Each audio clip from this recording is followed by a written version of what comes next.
આજે પહેલી વાર સેન્ડવિચ ઢોકળા બનાવ્યા તો ચલો તમને પણ બતાવું. એના પહેલાં મારી ચેનલ સબસ્ક્રાઈબ કરી દો. હેલો એવરીવન, કેમ છો? કાલે રાતે મેં ઉત્પમ બનાવ્યા હતા તો થોડું ખીરું વધ્યું હતું, તો જસ્ટ આજે ટ્રાય કરવા માટે હું અત્યારે સેન્ડવિચ ઢોકળા બનાવું છું. સેન્ડવિચ ઢોકળા માટે જરૂરી છે ચટણી, તો ચટણી પણ અહીંયા હું બનાવી દઈશ. અને ચટણીમાં શું શું નાખ્યું છે, શું કેવી રીતે બનાવી છે, એ બધું કમ્પ્લીટ જોવું હોય તો તમે મારા યુટ્યુબ પર જઈને જોઈ શકો છો. ત્યાં હું મારો ફૂલ વ્લોગ પણ અપલોડ કરવાની છું. જો અહીંયા ચટણી મસ્ત બની ગઈ છે. અને આપણે સેન્ડવિચ ઢોકળા બનાવવા માટે એક વાટકીનું કમ્પ્લીટ માપ રાખીશું દરેક લેયર માટે. તો અહીંયા પહેલો લેયર માટે એક વાટકીનું માપ લઈ લીધું છે. પહેલું લેયર મસ્ત 5 મિનિટ ચડી જાય એના પછી આપણે સેકન્ડ લેયર માટેની તૈયારી કરી દઈશું. અહીંયા સેકન્ડ લેયર ચટણીનું બનાવીશું.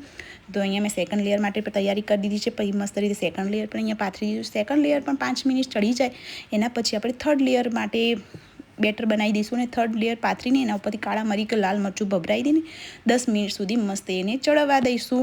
જો અહીંયા 10 મિનિટ પછી જોઈશું તો ઢોકળા અહીંયા મસ્ત ચડી ગયા છે. અને ઠંડુ થઈ જાય થોડા એટલે કટકા અંદર પીસ કરીને મસ્ત અહીંયા વઘાર પણ મેં કરી દીધો છે. અને કેવા લાગે છે એ પણ મને કમેન્ટમાં કહેજો. ને તમને નીકાળીને બતાવું કે કેવા બને છે. જો અંદરથી મારું કોથમીર થોડી ઓછી પડી હતી, ગ્રીન કલર થોડો ઓછો દેખાય છે, પણ ટેસ્ટ કરીને તમને બતાવું કે કેવા બને. ટેસ્ટમાં પણ સિરિયસલી બહુ જ મસ્ત બન્યા હતા. અને તમને મારા બ્લોગ પસંદ આવતા please subscribe my channel, like, share, comment. Bye bye.